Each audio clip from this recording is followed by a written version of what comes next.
Utiliser la force de l'eau pour produire de l'énergie est une idée très ancienne. Dès l'Antiquité, on utilise le moulin à eau pour moudre le grain.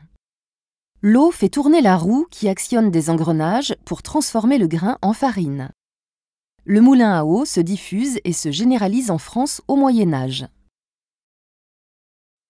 Au début du XXe siècle, on construit de grands barrages sur les rivières et les fleuves situés généralement en altitude. Les premières centrales hydroélectriques apparaissent. Le principe est le même que celui du moulin. L'eau fait tourner une turbine qui entraîne un générateur, puis se transforme en électricité grâce à un alternateur.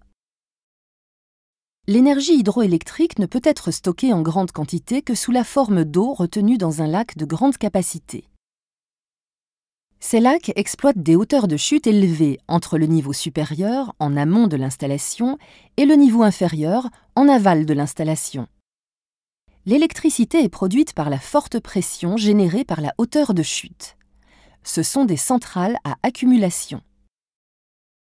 Les centrales de pompage-turbinage fonctionnent selon le même principe que les centrales à accumulation, à la différence près que les volumes d'eau disponibles peuvent être réutilisés plusieurs fois entre le niveau supérieur et le niveau inférieur.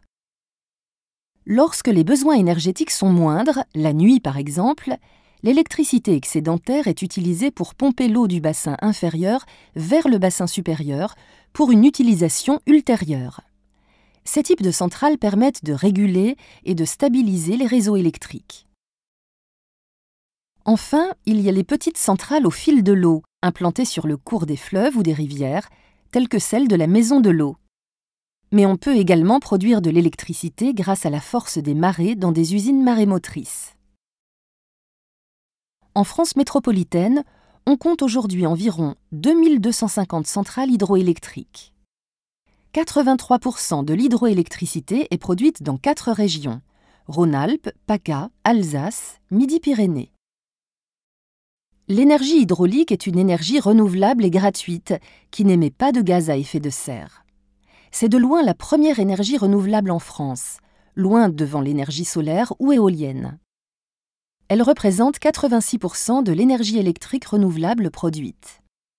En 2012, l'énergie hydraulique a représenté 12% de la production électrique en France.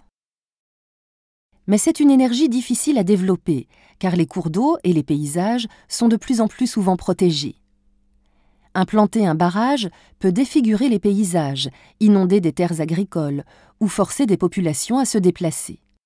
D'autres technologies devraient voir le jour prochainement, comme les hydroliennes, des turbines sous-marines qui transforment les courants marins en électricité.